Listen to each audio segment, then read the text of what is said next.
That was my early research was way back in the early 70s, 1970s. I was very concerned about all the electromagnetic waves in the air.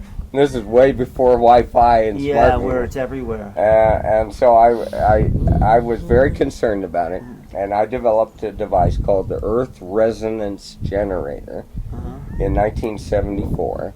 And all the crews on TWA Worldwide Airlines bought them and wore them, and I didn't even know it. And one day I walked onto a TWA flight for Europe, and the stewardess looked at my ticket and said, "Are you Patrick Flanagan?" I said, "Yes." And then she showed me she had one of my devices, and then she said, "Every crew member has one, and we do not experience jet lag with it.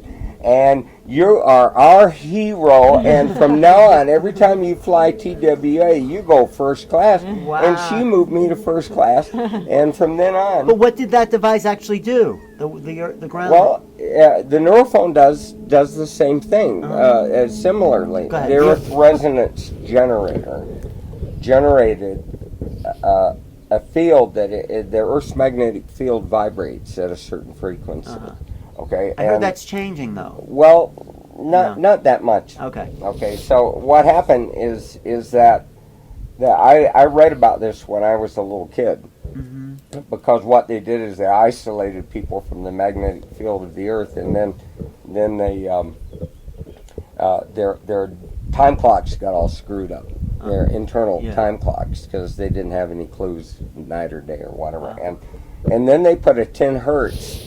A very low frequency square wave tone on a wire across the room, and all the people went back right on time as if they were seeing the sun, and their bodies knew day and night. In other words, their perceptions increased of what's going on between the Earth and the sun. That's what you use, a square wave. What is a square? What does that mean, square wave? Well, sine wave form is smooth, like smooth like that. Like waves. And a square wave is very sharp up and down. And like why is that better? Well, for certain neural stimulation, square waves are better. But then what's called the Lilly wave is the best one, and the Neurophone actually puts out the Lilly wave. What does because that it converts a square wave into a signal waveform that doesn't tire the nerves. What Lilly was looking for.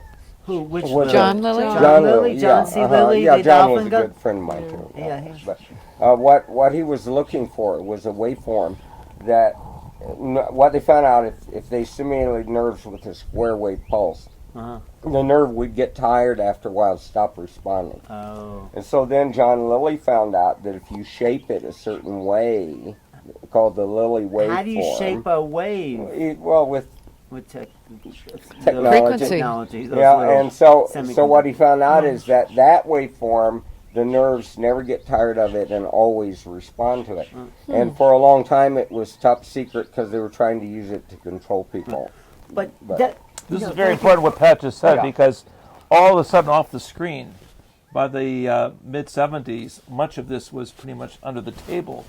And we found out that the Russians also were using this on submarines for purposes of studying long-distance communications and how the mind could be affected by modulation of certain waves. Right, they were using extremely low frequencies, and that was affecting the brain. But I think this is all coming really to fruition right now, because people with cell phones and with everything else is starting to understand that these frequencies are going through our system all the time.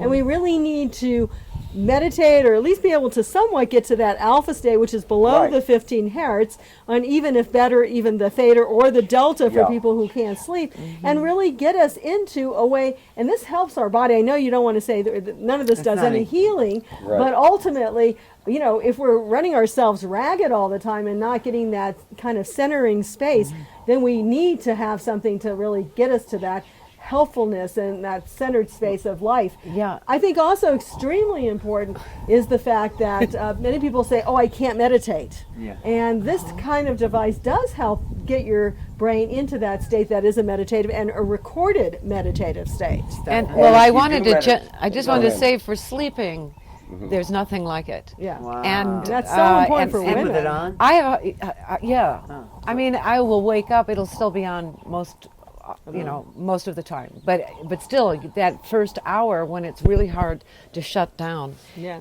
And this just takes care of that. And for people who have really, you know, developed And head it's not a centers. pill, so that's even better. Oh, yeah. It's not Yeah. a Is pill. it addictive? No, it's not. You can take it off. Patrick, what were you going to say about the Meditation. meditation? Well, if you do meditate, and this is what several independent researchers now have discovered, reporting back to me, is that if you do meditate and you use the Neurophone about an hour a day, in about 7 weeks, your meditations will be deeper than they have ever been. And if you don't meditate and use the Neurophone for a while, and then learn a meditation technique, you go there right away.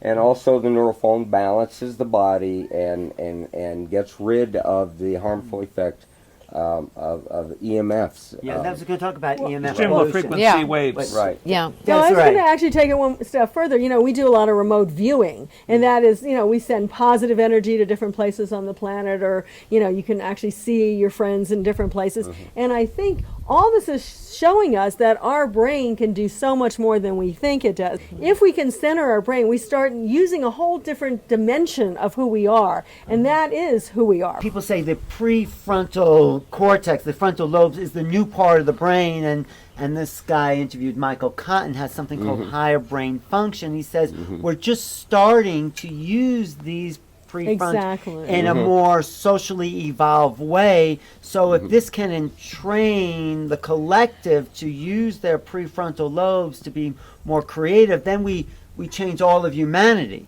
I mean, Exactly. that seems Right. like what we can move into with these This kind is of the That's next a phase of possibility. evolution, the extra layering, so to speak. Well, it's it's a new evolutionary system, arm of humanity that we can start to. I mean, you probably came in sort of with different brain functions, Oh, I did. Yeah. Yeah. There's no doubt. Yeah. and so you're helping the rest of us sort of use some more original creative thinking with these devices.